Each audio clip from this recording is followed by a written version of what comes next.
오늘의 사연 시작합니다. 안녕하세요. 저는 내년이면 이제 50대가 되는 아직은 40대인 여자입니다.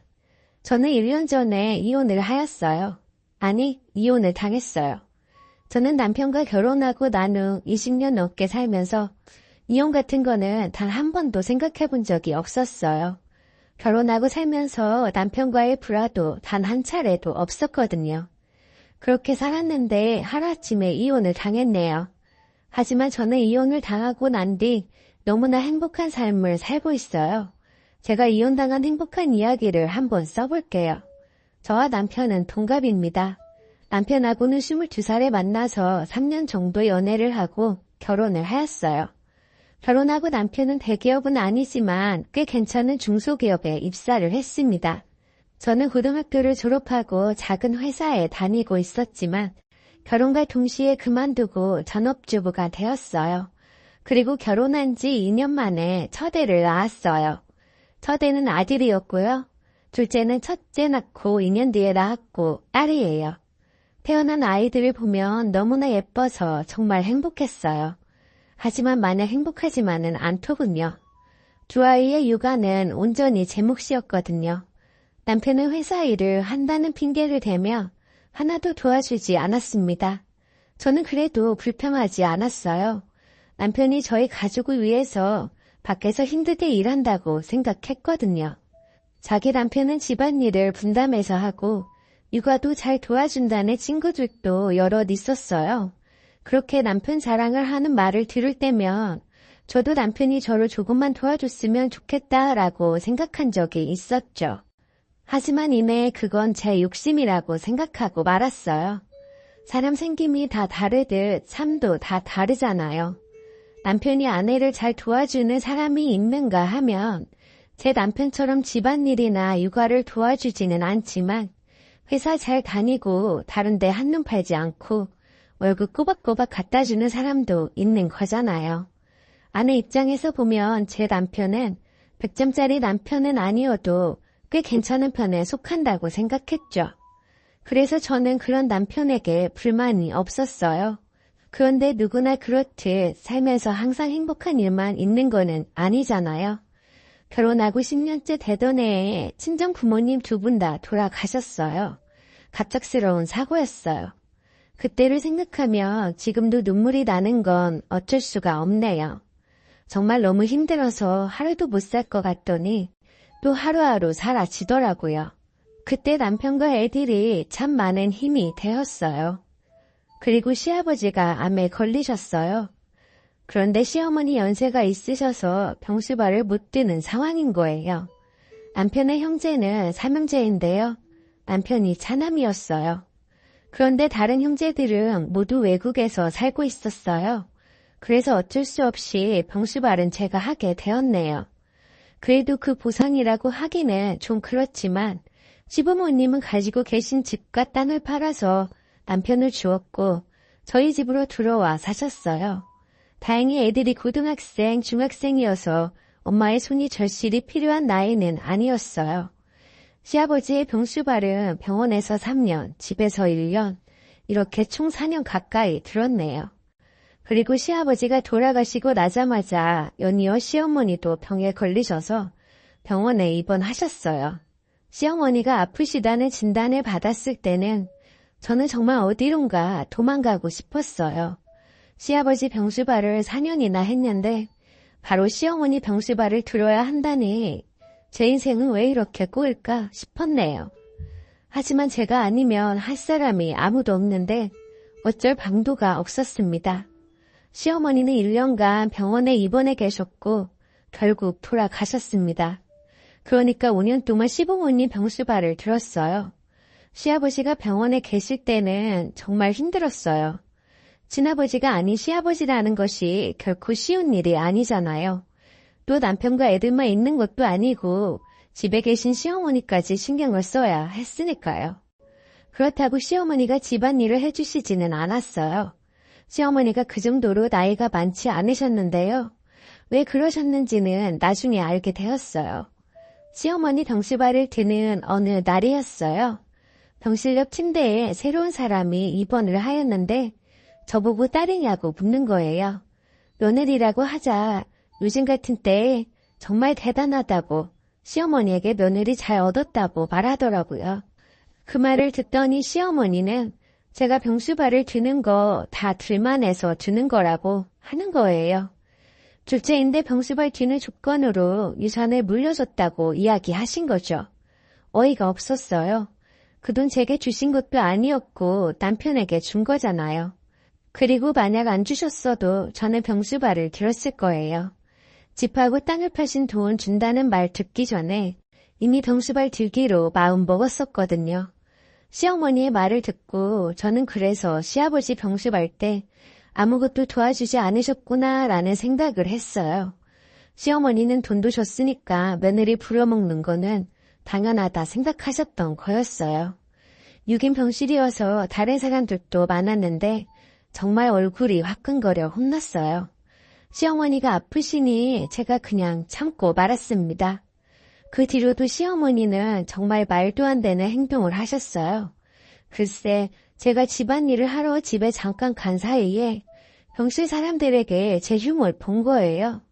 여러 가지가 있지만 대표적인 거 하나만 예로 들게요.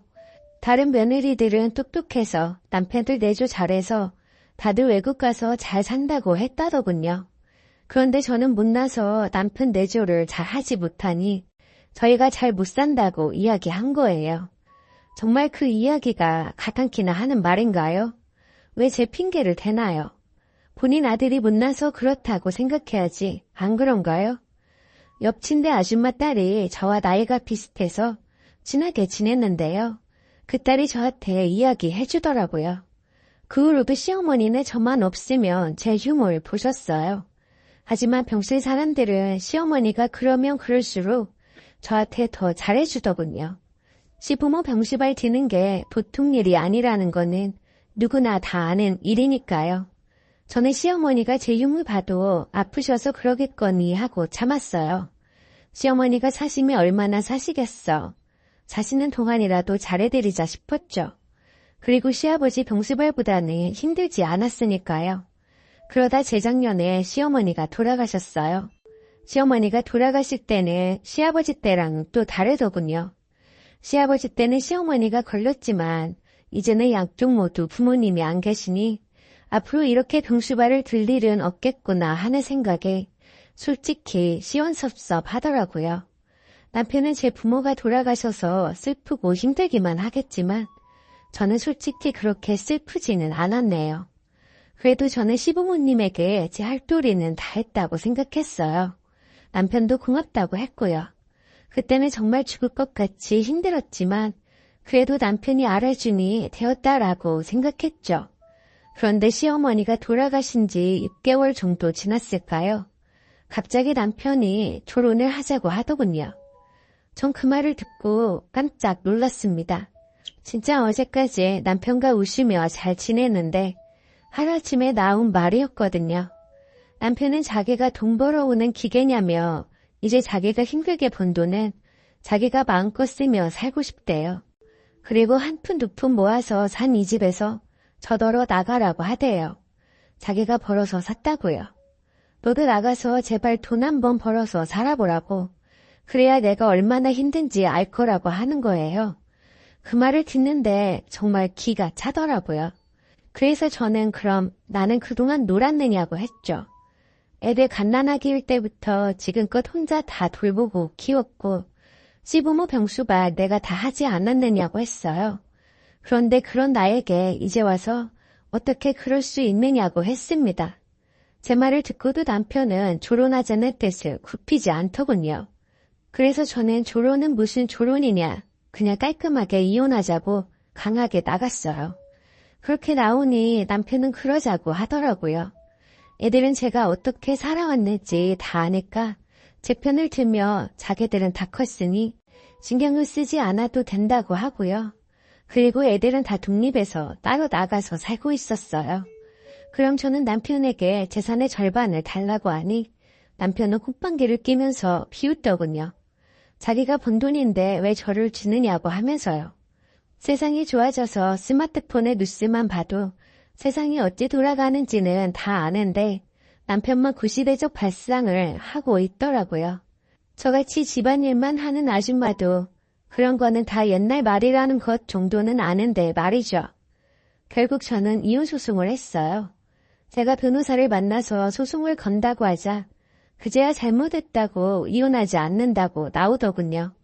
그냥 자기 힘들게 돈 버는 거 알아달라고 해본 말이라고 하는 거예요. 무슨 애들 장난하는 것도 아니고 그런 이유로 조론을 입에 올린다는 게 저로서는 쉽게 받아들일 수 없었어요. 그리고 남편은 그렇게 즉흥적인 사람도 아니었고요. 오랫동안 생각하고 이것저것 다 재보고 내린 결정이었을 텐데 말이죠. 그런데 남편은 계속 그냥 해본 말이라고 없던 일로 하자고 하더군요. 하지만 저는 이미 남편의 진짜 모습을 본 후였고 이제까지 저를 어떻게 생각하며 살았는지 알고 나니 더 이상은 남편과 얼굴 마주보며 살 자신이 없었어요. 결국 남편과 소송 끝에 이혼을 하게 되었고 재산 분할 비율을 50% 받게 되었어요. 물론 남편이 현재 번 돈 이외에도 남편의 퇴직금하고 연금 그리고 시부모가 주신 돈도 포함해서요. 변호사님은 잘 받았다고 하는데 저는 솔직히 좀 억울했어요. 시부모 병수발을 몇 년 동안 했는데 제가 더 높게 나와야 하는 거 아닌가요? 그래도 시부모가 남긴 게 액수가 큰데 그 부분은 인정이 안 될까 걱정했지만 다행히 포함되었어요. 1심에서 판결을 받고 남편을 인정 못한다고 항소한다고 했지만 어쩐 일로 안 하더군요. 항소를 해도 결과가 같다고 생각했는지 아니면 뒤늦게 제가 그동안 고생한 거 이제라도 알았는지 이유를 안 물어봐서 모르겠어요. 그 뒤로 진짜 정이 떨어져서 남편과 연락 한 번 안 했거든요. 애들도 저의 마음을 알아서 남편 이야기는 제 앞에서 하지 않았어요. 물론 이혼하고 초반에 제가 하지 말라고 하긴 했지만요. 저는 이혼하고 일단 작은 집을 샀어요. 저 혼자 살 건데 큰 집은 청소하기도 힘들고 그래서 작지만 깨끗한 집을 알아봐서 샀습니다. 그리고 집 근처에 작은 꽃집도 열었어요. 저는 어릴 때 꽃을 참 좋아했는데 결혼해서 애들 키우고 먹고 사느라 다 잊어버리고 살았거든요. 그래서 좋아하는 거 보고 살고 싶어서 꽃집을 열었던 거였어요. 돈을 많이 벌려고 시작한 거는 아니지만 수입이 나름 쏠쏠하네요. 저는 그렇게 이혼 후에 잃어버린 제 삶을 되찾았어요. 남편과 애들 뒷바라지 그리고 시부모 병수발 한 거 그렇다고 후회하지는 않아요. 제가 선택한 삶이었고 정말 열심히 살았어요. 그리고 행복한 날이 더 많았고요. 하지만 이제는 누구 아내, 누구 엄마, 그리고 누구 며느리가 아닌 저의 이름으로 저만을 위한 인생을 살고 싶네요. 지금 그렇게 살고 있고요. 이제 곧 제 나이 50이네요. 결코 적은 나이가 아니죠. 하지만 저는 아직 할 수 있는 게 너무나 많고 그리고 아직 늦지 않았다고 생각해요. 인생은 60부터라는 말도 있는데 저는 아직도 10년이나 남았잖아요. 그래서 저는 정말 행복합니다. 긴 이야기 들어주셔서 감사합니다.